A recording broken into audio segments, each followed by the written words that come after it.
Hello दोस्तों, स्वागत है आपका अपने यूट्यूब चैनल प्रतिमाज़ यूनिक डायरी में। दोस्तों, इस वीडियो में देवशयनी एकादशी कब है, पूजा का शुभ मुहूर्त, पारण का मुहूर्त, पूजा विधि क्या है, महत्व क्या है, क्या क्या उपाय करने चाहिए और भगवान विष्णु को कौन सा मंत्र बोलकर सुलाना चाहिए, शयन में भेजना चाहिए, इसके साथ साथ क्या नियम है, किन बातों का पालन करना चाहिए, संपूर्ण जानकारी दी हुई है। देवशयनी एकादशी का विशेष महत्व होता है। इस दिन भगवान विष्णु की पूजा अर्चना की जाती है। इसे हरिशयनी एकादशी के नाम से भी जाना जाता है। आषाढ़ मास के शुक्ल पक्ष की एकादशी को आषाढ़ी एकादशी, हरिशयनी एकादशी, पद्मनाभा एकादशी के नाम से जाना जाता है। इस बार ये व्रत 29 जून को रखा जाएगा।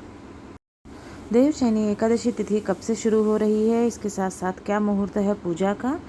तो देवशयनी एकादशी तिथि की शुरुआत 29 जून को सुबह 3:18 से होगी और समापन होगा 30 जून को 2:42 सुबह।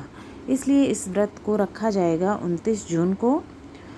इस व्रत का पारण होगा 30 जून को दोपहर 1:48 से शाम 4:36 तक।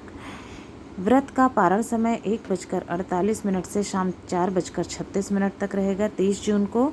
और भगवान विष्णु की पूजा होगी वो 29 जून को, क्योंकि व्रत 29 जून को रखा जाएगा। सबसे अच्छा मुहूर्त रहेगा सुबह 10:49 से दोपहर 12:25 तक। पूजा का बहुत अच्छा मुहूर्त रहेगा। इसके अतिरिक्त आप सुबह से भी पूजा कर सकते हैं 29 तारीख को। देवशयनी एकादशी व्रत का क्या महत्व है। सभी एकादशियों में देवशयनी एकादशी का विशेष महत्व होता है। देवशयनी यानी भगवान के विश्राम का समय। सभी धर्म ग्रंथों पुराणों के अनुसार देवशयनी एकादशी से भगवान विष्णु 4 माह के लिए क्षीर सागर में शयन के लिए चले जाते हैं। इसी कारण से हरिशयनी या देवशयनी एकादशी कहते हैं।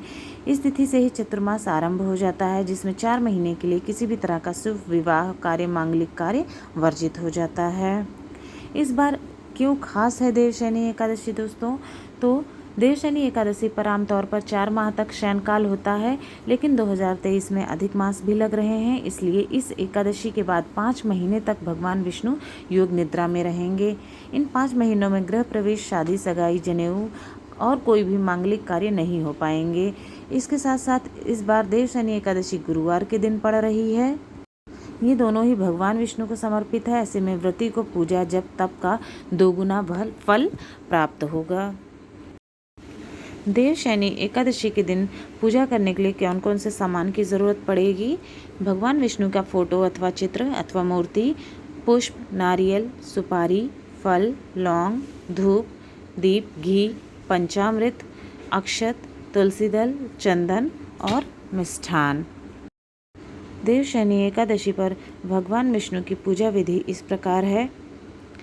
इस दिन सुबह जल्दी उठकर स्नान आदि करके साफ स्वच्छ कपड़े पहन लें। इसके बाद पूजा की जगह को अच्छी तरह से साफ कर लें। इसके बाद भगवान विष्णु की प्रतिमा अथवा मूर्ति स्थापित करें। उनको पीले वस्त्र, पीला फूल, पीला प्रसाद, पीला चंदन अर्पित करें। उसके बाद पान और सुपारी चढ़ाएं। भगवान विष्णु के आगे दीप जलाएं और पूजा करें। देवशयनी एकादशी के दिन भगवान विष्णु के इस मंत्र का जो उनको सुलाया जाएगा, उनके साथ साथ ओम नमो भगवते वासुदेवाय मंत्र का जप करें। देवशयनी एकादशी से पहले भगवान विष्णु को शयन कराएं, उसके बाद ही खुद को सोना चाहिए। देवशयनी एकादशी के दिन इस मंत्र का आपको भगवान विष्णु को सुलाने के लिए जप करना चाहिए, जिससे भगवान विष्णु प्रसन्न होते हैं। 29 जून को ये आपको भगवान को शयन करवाते समय श्रद्धापूर्वक इस मंत्र का उच्चारण करना चाहिए। सुप्ते त्वयि जगन्नाथ जगत सुप्तम भवेदिदम, विबुद्धे त्वयि बुद्धेत जगत सर्वम चराचरम। अगर आप इस मंत्र का जप नहीं कर सकते हैं, आपको दिक्कत हो रही है, तो आप हिंदी में इसका अनुवाद है, आप वो बोलकर भगवान विष्णु का शयन करवा सकते हैं। हे जगन्नाथ जी, आपके सो जाने पर यह सारा जगत सुप्त हो जाता है और आपके जाग जाने पर संपूर्ण विश्व और चराचर भी जागृत हो जाते हैं। प्रार्थना करने के बाद भगवान को श्वेत वस्त्रों की सैया पर शयन करा देना चाहिए। आप मंत्र बोलें, बहुत अच्छा है, नहीं बोल सकते हैं तो आप हिंदी में बोल दीजिए। इन कार्यों पर रोक लग जाएगी देवशयनी एकादशी से, क्योंकि भगवान विष्णु 4 माह के लिए विश्राम करने लग जाते हैं। इस अवधि को चतुर्मास कहते हैं। इसमें शादी, मुंडन, गृह प्रवेश, उपनयन संस्कार आदि वर्जित होता है। यह आत्म संयम काल है, जिसमें जप तप, स्वाध्याय, पूजा पाठ का शुभ फल होता है। इस समय देवी शक्तियों का प्रभाव कम हो जाता है और दैत्य की ताकत बढ़ जाती है। इसलिए कहते हैं कि चतुर्मास में शुभ कार्य करने पर उसका फल प्राप्त नहीं होता है। अतः शुभ कार्य नहीं करना चाहिए चतुर्मास में। देवशयनी एकादशी के दिन क्या काम आपको करना चाहिए, क्या नियम है क्या नहीं। इस दिन भूलकर भी चावल ना खाएं। चावल का सेवन वर्जित माना गया है। भगवान विष्णु को उनकी सबसे प्रिय चीज़ तुलसी को अर्पित करना नहीं भूलना चाहिए, ज़रूर अर्पित करें। तुलसी को पत्तों को तोड़ते हुए पवित्रता बनाए रखें, तुलसी इस दिन ना तोड़ें। इस दिन पीला वस्त्र ही पहने, भूलकर भी काले वस्त्र ना पहने। देवशयनी एकादशी पर बाल, दाढ़ी, नाखून आदि नहीं काटने चाहिए, ऐसा करना अशुभ माना जाता है। देवशयनी एकादशी व्रत के नियम। इस दिन व्रत करने वाले को दशमी के दिन से ही तामसिक भोजन और विचारों का सेवन बंद कर देना चाहिए। मांस, लहसुन, प्याज के अलावा शराब, सिगरेट, तंबाकू भी नहीं खाना चाहिए। इस एकादशी के व्रत में पापों से मुक्ति के लिए करते हैं तो आपको दूसरों के प्रति घृणा, क्रोध, गलत विचार, बुरे कर्मों से दूर रहना चाहिए। संभव हो तो आप पीले रंग के वस्त्र पहने भगवान विष्णु का, क्योंकि यह प्रिय रंग पीला होता है। घर के उत्तर पश्चिम दिशा में भगवान विष्णु की मूर्ति या तस्वीर स्थापित करके व्रत का पूजन करें तो धन और धान्य में वृद्धि होती है।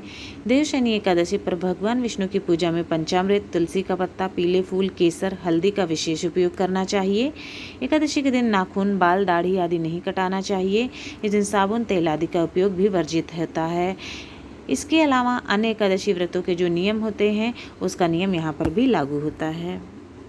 शयन काल के बाद चतुर्मास में आपको कौन से कार्य नहीं करने चाहिए, तो इस दौरान यात्राएं नहीं करनी चाहिए, मीठी चीज़ों का सेवन नहीं करना चाहिए, दीर्घायु संतान की प्राप्ति के लिए तेल का त्याग करना चाहिए, जमीन पर सोना चाहिए।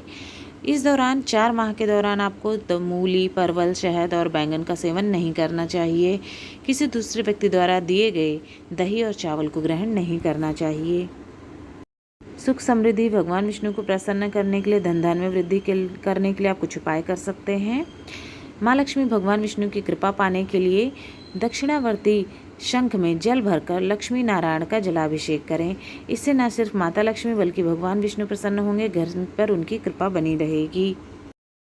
घर में सुख समृद्धि बनाए रखने के लिए देवशयनी एकादशी के दिन भगवान विष्णु को पीले फूल और वस्त्र अर्पित करें और इनका दान करें। साथ ही माँ लक्ष्मी के मंत्रों और विष्णु सहस्त्रनाम स्तोत्र का पाठ करें, इससे घर में खुशहाली आएगी। आर्थिक स्थिति सुधारने के लिए लाल कपड़े में कुछ कौड़ियाँ लपेटकर धन जहाँ पर आप अपना रखते हैं वहाँ पर रख दें। इससे घर की आर्थिक स्थिति सुधरेगी, कर्ज और तंगी से छुटकारा मिलेगा और धन वृद्धि के योग बनेंगे। इसके अतिरिक्त आप कुछ अन्य उपाय भी कर सकते हैं।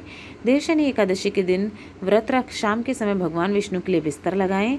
बिस्तर पर दक्षिणावर्ती शंख को पीले कपड़े में लपेट कर रख दें, जो श्री हरि के शयन का प्रतीक होगा। चतुर्मास व्रत का संकल्प लें। चतुर्मास के हर गुरुवार को भगवान विष्णु के लिए व्रत रखें। चतुर्मास में कोशिश करें कि घर की उन्नति के लिए समस्त परिवार के साथ हवन आयोजित करें। इस दौरान किसी भी एक दिन बिस्तर का दान करें। अन्न का दान भी आप चाहें तो कर सकते हैं। दोस्तों, ये है देवशयनी एकादशी से संबंधित संपूर्ण जानकारी देने की कोशिश की है। अगर वीडियो पसंद आया है तो चैनल को लाइक, शेयर और सब्सक्राइब ज़रूर करें। आप सभी को देवशयनी एकादशी की बहुत बहुत शुभकामनाएं।